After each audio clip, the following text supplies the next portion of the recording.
Buenas, con ustedes Adrián Fonder. Hoy vamos a ver cómo controlar la velocidad de un motor AC a través de un PWM y un puente H. Bien, vamos a conocer este circuito. En primera instancia, tenemos nuestro PWM que está siendo generado por un 555. Está alimentado a 12 voltios y tenemos dos alimentaciones. 12 voltios, que será la que utilizaremos para toda la etapa de control, y 24 voltios que le estamos utilizando para la alimentación del puente H. Bien, primero veamos la señal de nuestro PWM, la señal que sale justamente del 555.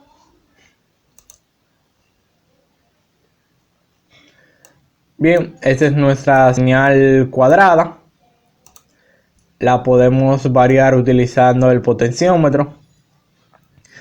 La amarilla es la salida del 555 y es justo lo que deseamos.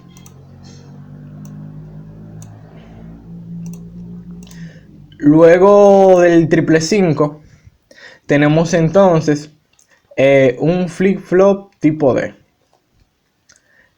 Estos elementos digitales que aquí se encuentran tienen una función muy importante y es generar dos ondas cuadradas complementarias que en ningún momento ambas estén en alto y en ningún momento, por lo tanto, ambas estén en bajo, evitando así activar todos los transistores MOSFET, lo cual sería un desastre total. Entonces, lo que hace el flip-flop es recibir la señal de 555 y como él tiene dos salidas complementarias, Q y Q negada, entonces nosotros vamos a tener dos ondas, lo cual es lo que nosotros necesitamos. Por eso tiene un pequeño problema. La señal azul es Q y la señal morada es Q negada. Tenemos dos ondas complementarias. Eso es lo que deseamos. Pero ahora vamos a variar. Observamos que por mucho que variemos nuestro PWM, el cambio en las salidas del flip-flop no es mucho, no es tan notable. Y además, como observamos con la línea intermitente, estas señales se encuentran en un momento ambas en alto, lo cual si lo colocamos directamente a la entrada del HIP, nos va a activar los MOSFET y es algo que no queremos. O nos va a activar más bien todos los MOSFET al mismo tiempo. Por lo tanto, se utilizan estas dos AND que lo que hacen es lo siguiente. Van a generar un tiempo muerto para que no se toquen las señales en alto.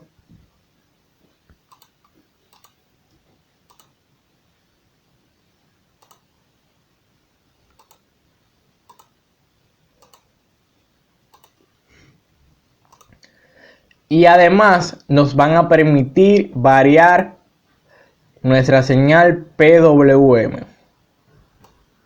Tenemos nueva vez dos señales complementarias. Pero observemos que esta vez hay un tiempo muerto que va a evitar cualquier problema.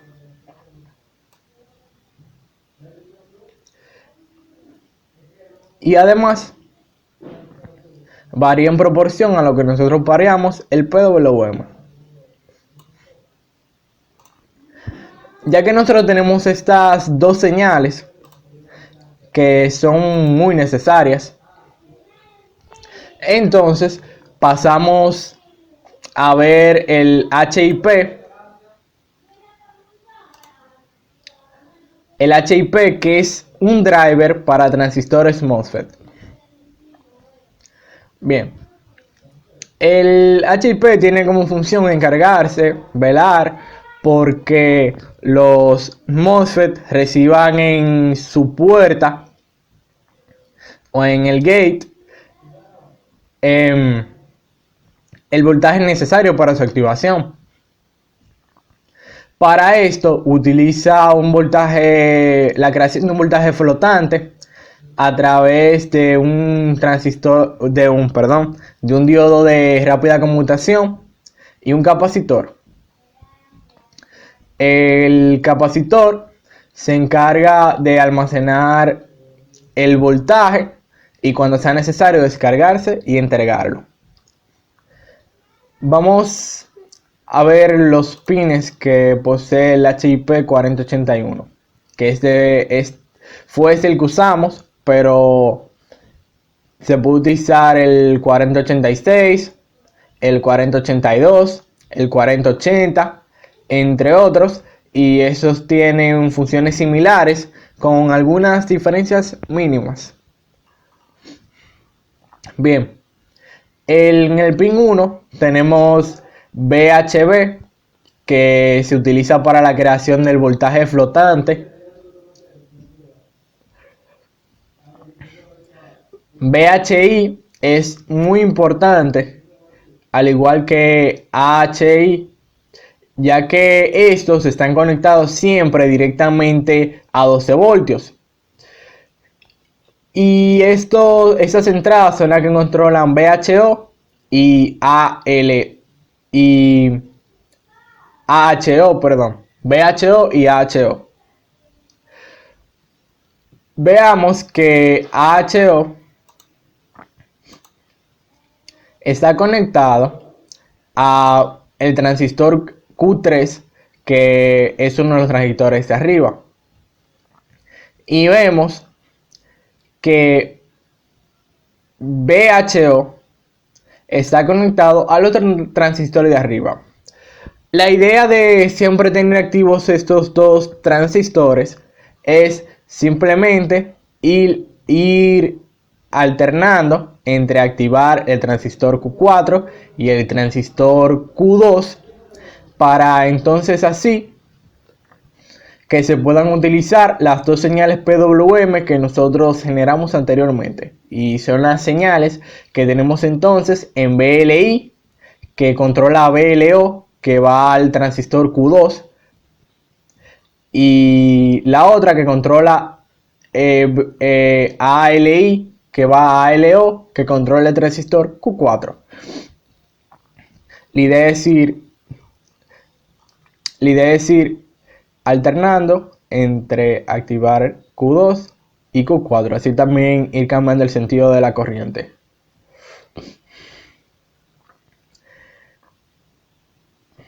Bien, luego tenemos HDL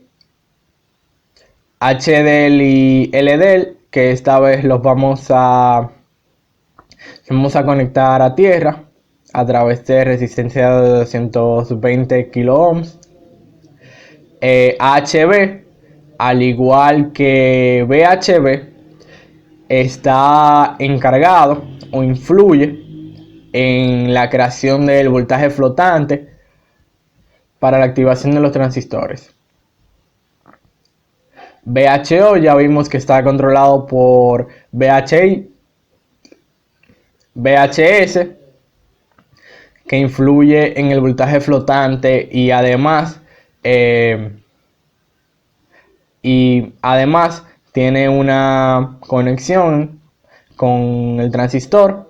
Lo mismo con VLS, ALS y AHS. Tenemos VLO controlado por VLI, ALO controlado por ALI y AHO controlado por AHI. Y el funcionamiento de ese driver es simple en cierta forma. Solo se encarga de velar por entregar el voltaje necesario para los MOSFET, y lo más relevante es la creación del voltaje flotante a través de este capacitor y este diodo de rápida conmutación. Ahora pasemos a ver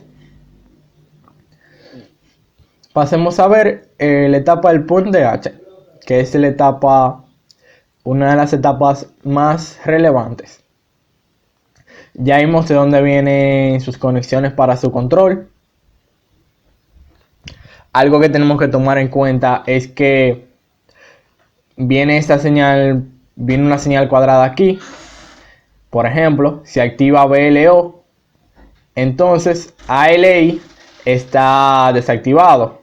Entonces se activa el transistor Q2, se desactiva el transistor Q4, y cuando VLI está desactivado, entonces se activa ALI. Por lo tanto, se desactiva el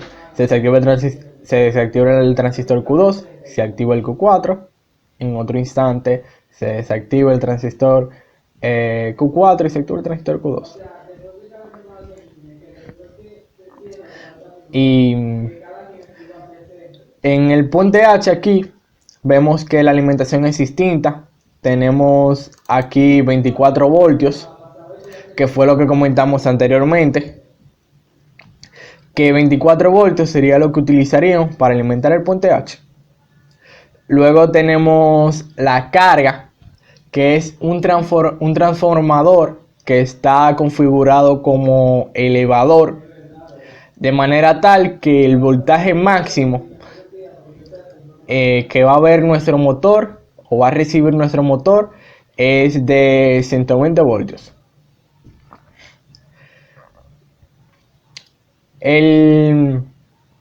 La función principal del transformador es utilizando este juego de que se desactiva un transistor, se activa otro y la corriente va cambiando de sentido, para generar entonces una señal AC que nos va a permitir controlar entonces un motor AC, que es lo que nosotros deseamos en esencia.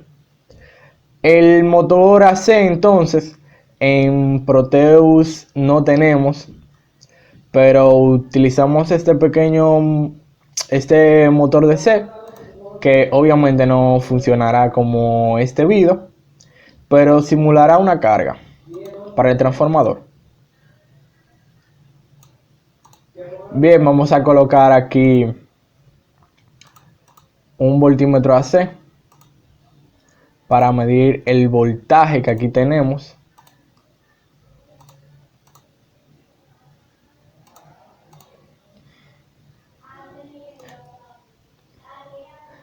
Lo activamos, variamos nuestro PWM, vamos a ponerlo al 1%.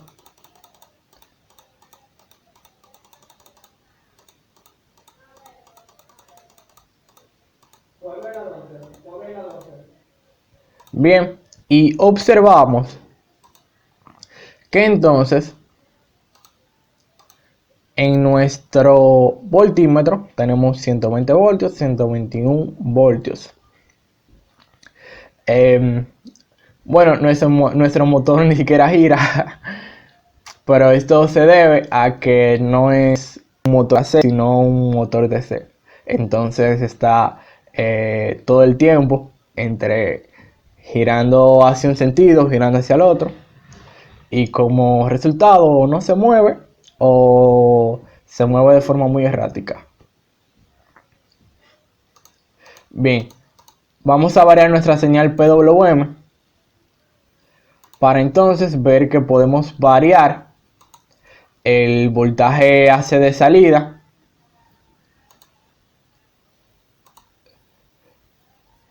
Vimos que bajamos el voltaje a 90 voltios y por lo tanto con esto podremos variar la velocidad de nuestro motor AC. Algo no menor son nuestras ondas de salida, las ondas que están saliendo justo del transformador y vamos a ver que se trata de señales alternas.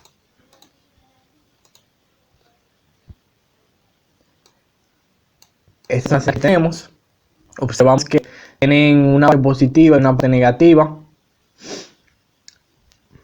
y podemos variar el voltaje de nuestra salida. Sin duda no es una onda, no es una onda perfecta, no es una onda como la que tenemos en nuestras casas. Sin embargo, es una onda que nos permitirá controlar o alimentar la mayoría de ellos. Muchas gracias. Esto ha sido todo, y en la descripción tenemos este archivo de Proteus